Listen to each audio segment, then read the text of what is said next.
Oke, setelah kita melakukan penyusunan kertas kerja atau worksheet, nah selanjutnya langkah terakhir kita akan membuat laporan keuangan. Sebelum kita membuat laporan keuangan, kita mengetahui dulu tahapan pelaporan untuk keuangan tersebut dalam siklus akuntansi. Nah, sifat-sifat laporan keuangan dalam akuntansi ini terdapat tahapan pelaporan dan penutupan siklus akuntansi.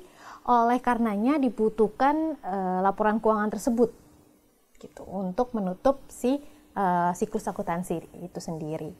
Nah, laporan keuangan merupakan salah satu informasi yang berguna dalam mengambil keputusan dan mempunyai sifat-sifat sebagai berikut. Yang pertama, ada laporan keuangan adalah laporan yang bersifat periodik. Jadi dalam suatu kurun waktu tertentu, sehingga bukan laporan final tentang kondisi keuangan perusahaan. Dan yang kedua ada laporan keuangan berdasar asumsi bahwa perusahaan akan berjalan terus, going concern. Jadi hal ini berdampak bahwa aset tetap disajikan berdasarkan harga historis dikurangi akumulasi depresiasinya. Jadi angka yang tercantum hanya sebesar nilai buku yang belum tentu sama dengan harga pasar atau nilai ganti aset tersebut. Dan yang ketiga, laporan keuangan tidak dapat mencerminkan berbagai faktor yang ada dalam perusahaan tersebut yang mempengaruhi posisi keuangan perusahaan selama faktor tersebut tidak dapat dinyatakan dengan nilai uang. Dan yang keempat, adanya beberapa alternatif metode yang bisa dipilih dalam menyusun laporan keuangan, sehingga dimungkinkan data yang sama akan memberikan hasil yang berbeda karena menggunakan metode juga yang berbeda. Nah, tujuan untuk pembuatan laporan keuangan itu adalah yang pertama ada memberikan informasi tentang posisi keuangan. Nah, posisi keuangan ini kita bisa melihat kinerja dan aliran kas perusahaan yang terjadi dalam periode tertentu. Nah, ini juga berguna bagi pemakainya dalam rangka untuk pengambilan keputusan. Dan yang kedua adalah sarana pertanggungjawaban manajemen atas pengelolaan perusahaan selama ini. Nah, oleh karena itu, laporan keuangan ini dibuat secara berkala setiap periodenya. Biasanya pembuatan laporan keuangan ini dibuat dalam 1 bulan, setiap bulan, dan nanti akan ada hasil akhirnya di tahunan. Nah, setelah kita mengetahui ini tujuan pembuatan laporan keuangan tersebut, nah isi laporan keuangan itu biasanya sesuai dengan standar akuntansi keuangan atau PSAK yang mengadopsi dari IFRS. Maka laporan keuangan yang lengkap harus menampilkan yaitu laporan posisi keuangan. Nah, apa sih laporan posisi keuangan? Laporan posisi keuangan ini laporan berkaitan langsung dengan pengukuran posisi dan struktur keuangan perusahaan. Nah, biasanya ditampilkan itu perhitungan aset, liabilitas, dan ekuitas. Gitu. Nah, fungsinya yaitu untuk menunjukkan posisi keuangan suatu perusahaan pada tanggal tertentu. Dan juga memberikan informasi tentang alokasi penggunaan dana perusahaan yang merupakan kebijakan investasi perusahaan. Dan yang terakhir, memberikan informasi tentang sumber dana untuk membiayai investasi tersebut. Karena di sini mencerminkan adanya aset, hutang, dan ekuitas, maka laporan posisi keuangan ini bisa juga menjadi sarana untuk mengambil keputusan apakah perusahaan ini mampu untuk melakukan investasi atau tidak. Seperti itu. Nah, di sini ada contoh laporan posisi keuangan. Nah, pertama kita tetap tuliskan identitas perusahaannya, namanya perusahaan apa, dan juga kita sebutkan ini adalah laporan posisi keuangan. Dan periodenya biasanya berakhir di 31 Desember.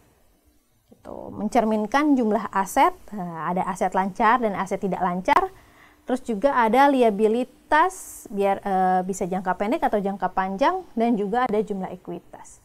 Di mana seperti yang sudah disebutkan atau dijelaskan terkait dengan persamaan dasar akuntansi, yaitu aset sama dengan liabilitas ditambah ekuitas. Oleh karena itu dalam posisi keuangan ini jumlah aset harus sama dengan jumlah dari liabilitas dan ekuitas. Harus balance nih asetnya dan juga penjumlahan ekuitas dan liabilitasnya. Dan yang kedua, setelah kita membuat laporan posisi keuangan, ada yang namanya laporan laba rugi komprehensif. Laporan ini berkaitan dengan untuk mengukur kinerja perusahaan selama kurun waktu tertentu dengan membuat pendapatan dan beban selama periode berjalan. Nah, fungsinya apa? Fungsinya yaitu untuk menilai keberhasilan operasi dan efisiensi manajemen di dalam mengelola kegiatan operasional perusahaan. Dan juga untuk menilai profitabilitas, ya, menghasilkan laba dari modal yang diinvestasikan ke dalam perusahaan, dan juga membuat perencanaan laba yang akan diperoleh di masa akan datang. Jadi dalam laporan keuangan ini, laporan laba rugi komprehensif, kita melihat nih pada saat periode ini perusahaan mendapat untung atau rugi. Gitu. Dan juga bisa menjadi pengambilan keputusan manajemen untuk melihat atau mentargetkan laba selanjutnya akan berapa setelah melihat kinerja perusahaan pada periode ini. Dan berikut contoh laporan laba rugi komprehensif. Seperti biasa selalu ada identitas nama perusahaannya dan dituliskan laporan laba rugi dan periodenya. Tuh, di tahun berapa, tanggal berapa dan di tahun berapa. Nah, seperti ini dijelaskan ada pendapatan jasa senilai 10 juta dan dijabarkan beban-beban yang telah dikeluarkan perusahaan. Itu. Nah, untuk penjumlahan kita mengetahui laba atau ruginya yaitu adalah pendapatan dikurangi dengan beban.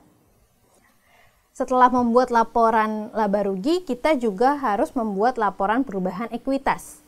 Nah, laporan yang perubahan ekuitas ini adalah menyajikan perubahan aset bersih itu dalam periode tertentu. Nah, menggambarkan jumlah laba atau rugi dan perubahan komposisi ekuitas itu sendiri. Fungsinya apa?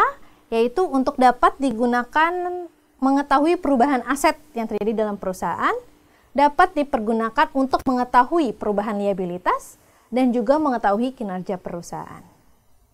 Nah, ini contohnya untuk laporan ekuitas, disebutkan juga identitas perusahaannya dan disebutkan ini laporan apa. Misalkan laporan perubahan modal untuk tahun yang berakhir itu disebutkan jumlah asetnya dan juga ada liabilitas yang ada.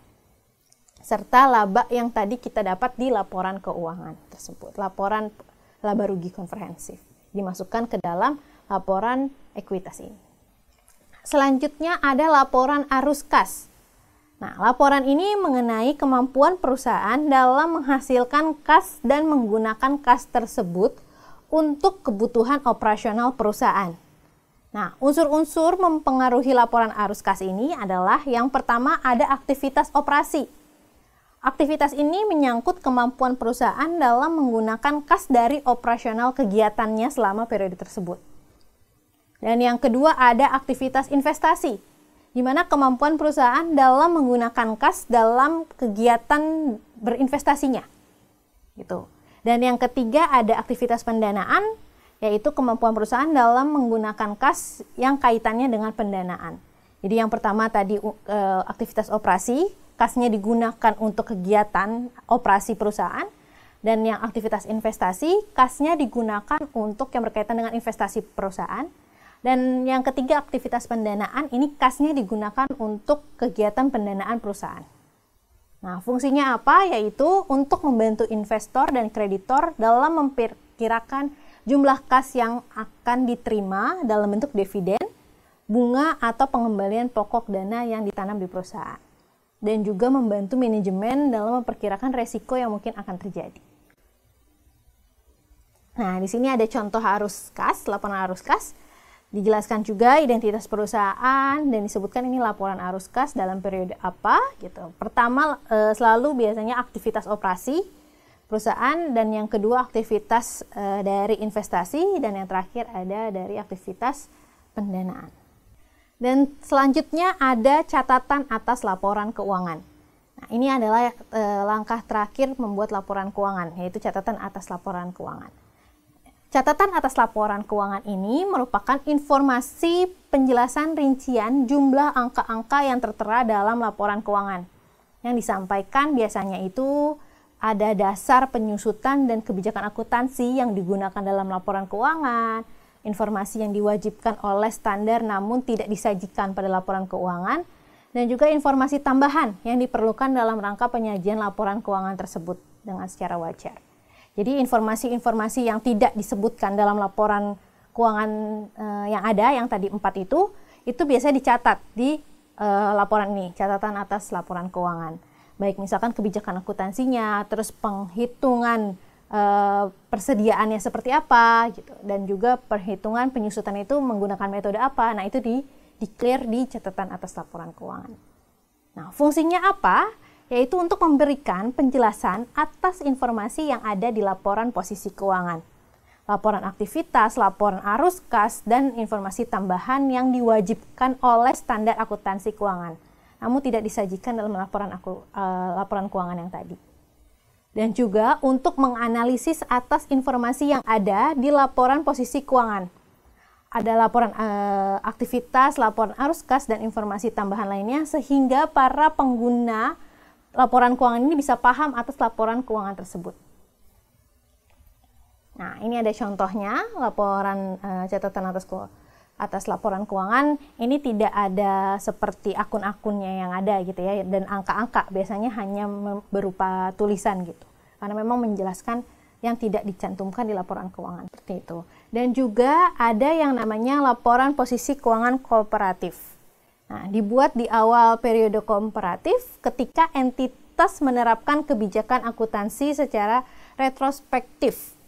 Nah, membuat penyajian kembali pos-pos laporan keuangan dan mengklarifikasi pos-pos dalam laporan keuangan tersebut. Fungsinya apa? Fungsinya yaitu memberikan informasi kepada investor agar membandingkan laporan keuangan antar periode dan juga mengidentifikasi tren posisi keuangan dan kinerja keuangan, serta membandingkan laporan keuangan antar entitas. Nah, ini ada contoh untuk laporan posisi keuangan komparatif. Biasanya karena ini untuk membandingkan laporan keuangan sebelumnya, yaitu ada 2 periode, misalkan 2018 dan 2019. Nah, itu ada apakah ada kenaikan di antara dari tahun sebelumnya dan tahun berjalan gitu, dan atau ada penurunan.